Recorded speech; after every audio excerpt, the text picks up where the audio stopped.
Good evening, everybody. Myself, Soumya Agde. This is Sankalp Learning Solution. Today, we are discussing another subtopic in surface chemistry. Okay. So, surface chemistry na ನಾವು study ಮಾಡ್ತಾ ಇದ್ವಿ. ಅದರಲ್ಲಿ ಎಲ್ಲಾ topic ಅನ್ನ ಒಂದಾದ್ಮೇಲೆ ಒಂದು study ಮಾಡ್ತಾ ಇದೀವಲ್ವಾ. So, okay, ಇವತ್ತು ನಾವು ಯಾವ ಸಬ್ ಟಾಪಿಕ್ ಅನ್ನ ನೋಡೋದು ಅಂತ ನೋಡೋಣ. Okay, that is micelles formation. Okay, mechanism of soaps. ಅಲ್ಲ, ಸೋಪ್ ಹೆಂಗೆ ವರ್ಕ್ ಆಗುತ್ತೆ, ಸೋಪಿನ ಮೆಕ್ಯಾನಿಸಮ್ ಏನು ಅನ್ನೋದನ್ನ ನಾವು ನೋಡೋಣ. ಓಕೆ, ಸೊ ಯೂಶುವಲಿ ಹೆಂಗೆ ರಿಪ್ರೆಸೆಂಟ್ ಮಾಡ್ತೀವಿ ನಾವು ಸೋಪ್ ಅಂದ್ರೆ ಏನು? ಸೋಪ್ಸ್ ಅಂಡ್ ಡಿಟರ್ಜೆಂಟ್ಸ್ ಆರ್ ಏನ್ ಹೇಳಿ, sodium or potassium salt of fatty acid. potassium salt of fatty acids. Fatty acids ಅಲ್ಲಿ ಏನಿರುತ್ತೆ ಹೇಳಿ, they are sodium and potassium salt of fatty acid. They are represented by RCOONA. Okay, so usually ಏನಾಗುತ್ತೆ ಅಥವಾ RCOOK.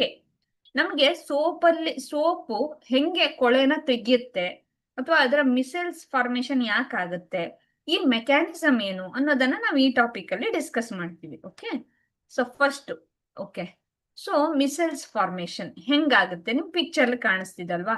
Mechanism of soap is sodium or potassium salt of higher fatty acid or may be represented by ಏನಂತ represent ಮಾಡ್ತೀವಿ, RCOO minus Na+.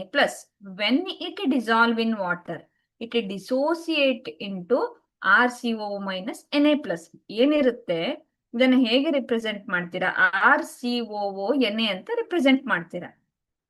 Okay, so RCOONA ಅಲ್ಲಿ ಯಾವಾಗ ಅದು dissolve ಆಗುತ್ತೋ ವಾಟರ್ಲಿ, RCOO minus ಆಗಿ Na+ ಆಗಿ ಡಿಸೋಸಿಯೇಟ್ ಆಗುತ್ತೆ. ಇದು ಫಸ್ಟ್ ಸ್ಟೆಪ್. ಓಕೆ, ನೆಕ್ಸ್ಟ್ ಇಲ್ಲಿ ಕಾಣಿಸ್ತಿದೆ ಅಲ್ವಾ, ಸೊ ಇಲ್ಲಿ ನೋಡಿ, RCOO ಮೈನಸ್ Na+ ಆಗಿ ಏನಾಯ್ತು, ಅದು ಡಿಸೋಸಿಯೇಟ್ ಆಯ್ತು. ಓಕೆ, ನೆಕ್ಸ್ಟ್ ಸಾಲ್ವೆಂಟ್ ಮಾಲಿಕ್ಯೂಲ್ಸ್ ಇನ್ ಸಾಲ್ವೆಂಟ್. ಇನಿಷಿಯಲಿ ಏನಾಗುತ್ತೆ, ಆಂಪಿಫಿಲಿಕ್ ಮಾಲಿಕ್ಯೂಲ್ಸ್ ಆರ್ ಹೈಡ್ರೋಫಿಲಿಕ್ ಮತ್ತೆ ಹೈಡ್ರೋಫೋಬಿಕ್ ಟೇಲ್ಸ್, ಹೈಡ್ರೋಫೋಬಿಕ್ ಹೆಡ್ ಅಂತ ಎಲ್ಲ ಇರುತ್ತಲ್ವಾ. ಸೊ ಇಲ್ಲಿ ನೋಡಿ, ಹೈಡ್ರೋಫೋಬಿಕ್ ಹೆಡ್ ಅಂತ ಇದೆ, ಫಿಲಿಕ್ ಅಂತ ಏನ್ ಹೇಳಿ, ಹೈಡ್ರೋಫೋಬಿಕ್ ಟೇಲ್, ಹೈಡ್ರೋಫಿಲಿಕ್ ಹೆಡ್ ಇರುತ್ತೆ ಅಲ್ವಾ. ಸೊ ಫಿಲಿಕ್ ಅಂದ್ರೆ ಲವೇಬಲ್ ಅಂತ, ಫೋಬಿಕ್ ಅಂದ್ರೆ, ಫೋಬಿಯಾ ಅಂದ್ರೆ ಏನ್ ಹೇಳಿ, ಹೆದರಿಕೆ ಅಂತ, ವಾಟರ್ ಅನ್ನ ಹೇಟ್ ಮಾಡೋದು ಅಂತ.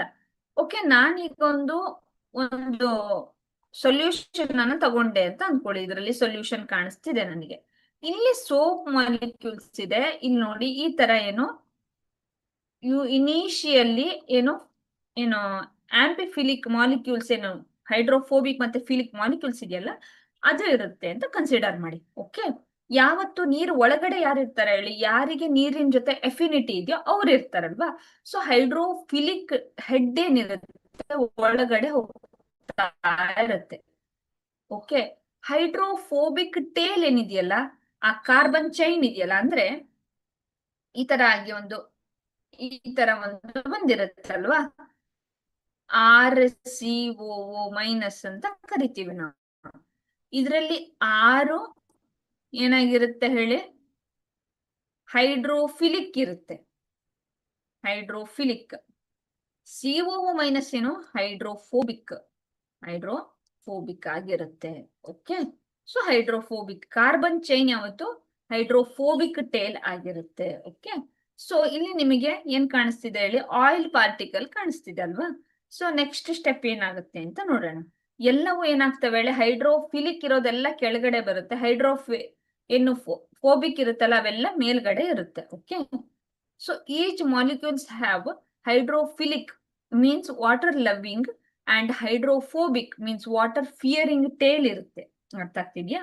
ಸೊ ಈ ಹೈಡ್ರೋಫೋಬಿಕ್ ಯಾರು ಇರ್ತಾರೆ ಹೇಳಿ, ಯಾವ್ದು ಕಾರ್ಬನ್ ಚೈನ್ ಇದೆಯಲ್ಲ ಅದು ಹೈಡ್ರೋಫೋಬಿಕ್. ಈ R ಅಂತ ಏನ್ ಕೊಟ್ಟಿದೀವಲ್ಲ ಅದು ಏನಿರುತ್ತೆ ಹೇಳಿ, that is water loving hydrophilic ಇರುತ್ತೆ. Okay, so at low concentration ಕಡಿಮೆ ಇದ್ದಾಗ, ಇನ್ನು ಸರ್ಫೆಕ್ಟೆಂಟ್ ನೀರು ಕಡಿಮೆ ಇದೆ ಅಂತ ಅನ್ಕೊಳ್ಳಿ. ಇಲ್ಲಿಗ ನೀರ್ ಕಡಿಮೆ ಇದ್ದಾಗ ದ ಸೊಲ್ಯೂಷನ್ ಏನಾಗುತ್ತೆ ಹೇಳಿ, ನೀರ್ ಕಡಿಮೆ ಇದೆ ಅಂತ ಅನ್ಕೊಳ್ಳಿ ಇಲ್ಲಿ. ಇಲ್ಲಿ ಕಾಣಿಸ್ತಿದ್ಯಲ್ಲ, ಇದು ಹಿಂಗೆ ಒಂದು ಮಾಲಿಕ್ಯೂಲ್ ಮೇಲೆ ಹಿಂಗೆ ಸರ್ಫೇಸ್ ಮೇಲೆ ಹೀಗೆ ಕೂತ್ಕೊಂಡಿರ್ತವೆ ಟೇಲ್ಗಳು. Okay, at the surface and randomly distributed to the bulk. ಏನಾಗುತ್ತೆ, ಬಲ್ಕ್ ಅಲ್ಲಿ ಡಿಸ್ಟ್ರಿಬ್ಯೂಟ್ ಆಗಿರುತ್ತೆ. ಯಾವಾಗ ನೀರ್ ಜಾಸ್ತಿ ಆಗ್ತಾ ಬಂತೋ ಹೈಡ್ರೋಫಿಲಿಕ್ ಇರೋದನ್ನ ಒಳಗಡೆ ಎಳ್ಕೊಳ್ಳುತ್ತೆ ತನ್ನ ಕಡೆಗೆ. ಓಕೆ, ಅವಾಗ ಯಾರು ಬಂದ್ರು ಹೇಳಿ, ಹೈಡ್ರೋಫೋಬಿಕ್ ಒಳಗಡೆ ಬರ್ಬೇಕಾಯ್ತು. ಆ ಬಂದಿರೋ ಹೈಡ್ರೋಫೋಬಿಕ್ ಏನ್ ಮಾಡುತ್ತೆ ಅಂತ ನೋಡೋಣ. Okay, there is not enough concentration for them to aggregate with organised structure. ಇಲ್ಲಿ ನೋಡಿ, ಇಲ್ಲಿ ಆಯಿಲ್ ಪಾರ್ಟಿಕಲ್ ಇದೆಯಲ್ಲ, ಅದ್ರ ಜೊತೆ ಅಗ್ರಿಗೇಷನ್ ಆಗಕ್ಕೆ ಅಂದ್ರೆ ಕೊಲೈಡ್ಸ್ ಫಾರ್ಮೇಶನ್ ಮಾಡಕ್ಕೆ ಇನಫ್ ಕಾನ್ಸಂಟ್ರೇಷನ್ ಅವ್ರ ಹತ್ರ ಇರಲ್ಲ ಅಂತ ಆಯ್ತು. ಓಕೆ, ಮಿಸೆಲ್ ಹೆಂಗೆ ಫಾರ್ಮೇಶನ್ ಆಗುತ್ತೆ ಅಂತ ನೋಡಿ.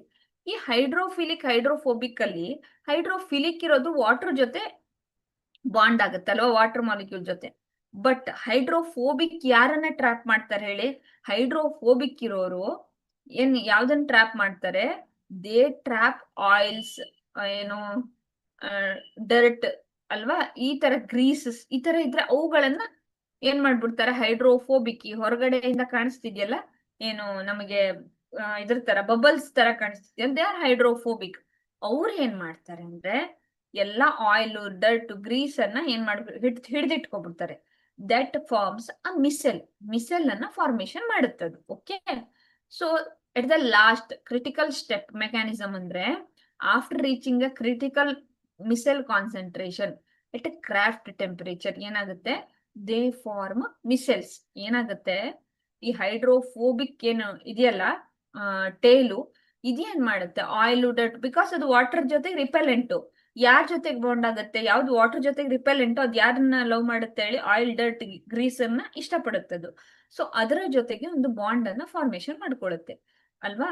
ಓಕೆ, ಹಿಂಗಾಗಿ ಏನಾಗುತ್ತೆ, ಮಿಸೆಲ್ಸ್ ಫಾರ್ಮೇಶನ್ ಆಗುತ್ತೆ. ಓಕೆ, ಈ ತರ ಮಿಸೆಲ್ ಫಾರ್ಮೇಶನ್ ಆಗುತ್ತೆ ನಮ್ಗೆ. Okay, soap. ಈಗ ಸೋಪ್ ಹೆಂಗ್ ಕ್ಲೆನ್ಸ್ ಮಾಡುತ್ತೆ ಅಂತ, ಕ್ಲೆನ್ಸಿಂಗ್ ಆಕ್ಷನ್ ಆಫ್ ಸೋಪ್. ಈಗ ಮಿಸೆಲ್ ಫಾರ್ಮೇಶನ್ ಹೆಂಗಾಗುತ್ತೆ ಅಂತ ಮೆಕ್ಯಾನಿಸಮ್ ನೋಡಿದ್ವಿ. ಇದನ್ನ ನಾನು ಮುಂದುವರ್ಸ್ಕೊಂಡು ಹೋಗಿ ಸೋಪ್ ಹೆಂಗಾಗುತ್ತೆ ಅಂತ ನೋಡೋಣ. ಆ micelle formation around oil droplet, ಈ ಪಿಕ್ಚರ್ ನೋಡಿದ್ರಲ್ವಾ. So oil droplet around micelle ಏನಾಗಿರುತ್ತೆ ಹೇಳಿ, ಫಾರ್ಮೇಶನ್ ಆಗಿರುತ್ತೆ ಅಲ್ವಾ. So since the polar groups can interact with water, ಆ ಪೋಲಾರ್ ಗ್ರೂಪ್ಗಳು they can interact with water. Okay, and oil droplets surrounded by stearate ions. Okay, stearate ion is now pulled into water and removed from the cloth ಅಲ್ವಾ. ನೋಡಿ, ನಿಮ್ಗೆ soap cleansing action ಅನ್ನು ನಾನೊಂದು images ಮೂಲಕ ನಿಮ್ಗೆ explain ಮಾಡ್ತೀನಿ. Missile formation ಆಯ್ತು, hydrophilic tail ಇದು ಅಲ್ವಾ. ಸೊ ಟೇಲ್ ಇರುತ್ತೆ, ಆಯಿಲ್ ಇಲ್ಲಿ ಒಳಗಡೆ ಇದೆ, ಹೈಡ್ರೋಫೋಬಿಕ್ ಇದು, ಹೈಡ್ರೋಫೋಬಿಕ್ ಟೇಲ್ ಇದು. ಸೊ ಯಾವಾಗ ದ ಮಿಸೆಲ್ ಫಾರ್ಮೇಶನ್ ಆಗುತ್ತೆ, ಆಯಿಲ್ ಈ ಡ್ರಾಪ್ಲೆಟ್ ಮಿಸೆಲ್ ಅನ್ನ ಹೈಡ್ರೋಫೋಬಿಕ್ ಟೇಲ್ ಜೊತೆಗೆ ಬಾಂಡ್ ಮಾಡ್ಕೊಳುತ್ತೆ. Since the polar group can interact with water, the oil droplet surrounded by stearates ions is now pulled in to water, ಒಳಗಡೆ ಹೋಗುತ್ತೆ and removed from the cloth ಅಲ್ವಾ, removed from the cloth. Okay, initially ಏನ್ ಮಾಡುತ್ತೆ, they interact with the fabric, oil and dirt ಜೊತೆಗೆ. ಕಾಣಿಸ್ತಿದೆ ಅಲ್ವಾ soap molecule ಹೆಂಗೆ initial ಇದಾಗ್ತಿದೆ ಅಂತ. Next they form a micelles trapping the dirt ಅನ್ನ ಟ್ರ್ಯಾಪ್ ಮಾಡ್ಕೊಳ್ಳುತ್ತೆ. ಗೊತ್ತಾಗ್ತಾ ಇದೆಯಾ? ಡರ್ಟ್ ಅನ್ನ ಟ್ರ್ಯಾಪ್ ಮಾಡಿ ಹೈಡ್ರೋಫಿಲಿಕ್ ಸೈಡ್ಸ್ ಹೊರಗಡೆ ಬರುತ್ತೆ, ಹೈಡ್ರೋಫೋಬಿಕ್ ಏನಿದೆಯಲ್ಲ ಅವು ಒಳಗಡೆ ಹೋಗುತ್ತೆ. ಅವು ಆಯಿಲ್ ಜೊತೆಗೆ ಒಂದು ಮಿಸೆಲ್ ಅನ್ನ ಫಾರ್ಮೇಶನ್ ಮಾಡ್ಕೊಳ್ಳುತ್ತೆ. Emulsification and removal. ಎಮಲ್ಸಿಫೈಯರ್ ಅಂದ್ರೆ ಏನ್ ಹೇಳಿ, ಅದು ಡರ್ಟ್ ಮತ್ತೆ ಏನು ಮಿಸೆಲ್ಸ್ ಇದ್ರೆ ಅವನ್ನ ಏನಿದೆ ಅದನ್ನ ಹೊರಗಡೆ ತೆಗೆಯುತ್ತೆ. ಇನಿಷಿಯಲ್ ಕ್ಲೀನ್ ದ ಫ್ಯಾಬ್ರಿಕ್, ಏನ್ ಮಾಡುತ್ತೆ, ಫ್ಯಾಬ್ರಿಕ್ ಅನ್ನ ಕ್ಲೀನ್ ಮಾಡುತ್ತೆ. ಈಗ ನಾನು ನಿಮ್ಗೆ ಪ್ರಾಕ್ಟಿಕಲ್ ಆಗಿ ಹೇಳ್ತೀನಿ. ನಾನೊಂದು ಬಕೆಟ್ ಅಲ್ಲಿ ಸೋಪಿನ ನೀರ್ ಹಾಕಿದೆ, ಸೋಪ್ ಪೌಡರ್ ಹಾಕ್ತೆ ಅಂದ್ಕೊಳ್ಳಿ. ಓಕೆ, ಸೊ ನಾನು ಅದಕ್ಕೆ ನೀರ್ ಹಾಕ್ತೀನಿ. ಓಕೆ, ನಂಗೆ ಗುಳ್ಳೆ ಬರ್ತಾ ಇರುತ್ತಲ್ವಾ, ಬಬಲ್ಸ್ ಬರ್ತಾ ಇರುತ್ತೆ. ಓಕೆ, ಆ ಬಬಲ್ಸ್ ಎಲ್ಲ ಮೇಲ್ಗಡೆ ಇದಾವೆ, that is hydrophilic. Okay, so hydrophilic ಆಗಿರುತ್ತೆ because they bound to water. Okay, ಯಾವಾಗ ನಾನು ಇದನ್ನ ಹಾಕ್ತಾ ಬರ್ತೀನಲ್ಲ, ಏನ್ ಹೇಳಿ, ಯಾವಾಗ ನಾನು ವಾಟರ್ ಮಾಲಿಕ್ಯೂಲ್ ಅನ್ನ ಜಾಸ್ತಿ ಹಾಕ್ತೀನಿ, ಆ ನನ್ನ ಶರ್ಟ್ಗೆ ಇರುವಂತ ಆಯಿಲ್ ಇರ್ಬೋದು, ಗ್ರೀಸ್ ಇರ್ಬೋದು, ಡರ್ಟ್ ಇರ್ಬೋದು, ಎಲ್ಲ ಹೊರಗಡೆ ಹೋಗುತ್ತೆ. ನಾನು ಚೆಲ್ತೀನಿ ಅಂದ್ಕೊಳ್ಳಿ ಬಕೆಟ್ ಅಲ್ಲಿರೋ ನೀರನ್ನ, ಏನಾಗುತ್ತೆ ಹೇಳಿ, ಫಸ್ಟ್ ಎಲ್ಲ ಬಬಲ್ಸ್ ಎಲ್ಲ ಹೋಗುತ್ತೆ. ಕೆಳಗಡೆ ಏನು ಕೂತಿರುತ್ತೆ ಹೇಳಿ, ಕೆಳಗಡೆ ಹೈಡ್ರೋಫೋಬಿಕ್ ಯಾವ್ದ್ರ ಜೊತೆ ಬಾಂಡ್ ಆಗಿರುತ್ತಲ್ಲ ಆಯಿಲ್ ಪಾರ್ಟಿಕಲ್, ಅದ್ರ ಜೊತೆ ಕೂತ್ಕೊಂಡು ಏನ್ ಮಾಡುತ್ತೆ, ಅದಷ್ಟು ರಿಮೂವ್ ಆಗುತ್ತೆ, ಅಂದ್ರೆ ಸ್ಟೇನ್ ರಿಮೂವ್ ಆಗಿರುತ್ತೆ. ಅರ್ಥ ಆಯ್ತಾ? ಹಿಂಗೆ ಸೋಪು ವರ್ಕ್ ಆಗುತ್ತೆ. Thank you.